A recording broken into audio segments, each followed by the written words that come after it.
আচ্ছা, এবার কি কি কারেকশান করতে পারবে আর কি কি পারবে না। তো তোমরা প্রথমে এসএসসি ওয়েবসাইটে যাবে, গিয়ে লগ ইন করবে, করলে রেজিস্ট্রেশন নাম্বার পাসওয়ার্ড দিয়ে লগ ইন করলে, তো করার পরে মাই অ্যাপ্লিকেশানে যাবে এবং ড্যাশবোর্ডে যাবে। তো সেখানে গেলেই তোমরা তোমাদের সব ডিটেলস দেখতে পাবে। তো ফার্স্ট পেজে মানে 1 থেকে 18 নাম্বারে, যেটা তোমরা রেজিস্ট্রেশন ডিটেলস বলে যাকে ওটিআরের সময় যেগুলো দেওয়া হয়েছিল, সেইগুলো তোমরা কখনোই চেঞ্জ করতে পারবে না। তো অনেকের সবথেকে বড় প্রশ্ন থাকে মনে যে কাস্ট নিয়ে। তো ক্যাটাগরি আমার কাছে, ক্যাটাগরি কি এখন চেঞ্জ করতে পারবে? না, এখন কোনোভাবেই আর ক্যাটাগরি চেঞ্জ করতে পারবে না। কারণ অনেকেরই যখন ফর্ম ফিল আপ করে তখন হয়তো হাতে ইডাব্লিউএস সার্টিফিকেট নেই, কিন্তু এখন হয়তো পেয়ে গেছে। তাহলে এখন কি আমি সেই ইডাব্লিউএসটা দিতে পারবো? না, এখন না, দেওয়া যাবে না। কারণ দেখো, তোমরা দেখতে পাচ্ছ 1 থেকে 18 পর্যন্ত চেঞ্জ করা যাবে না।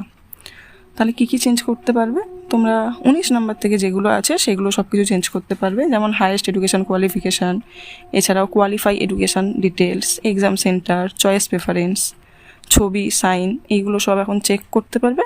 আবার মানে ছবি আর সাইন আবার আপলোড করতে পারবে।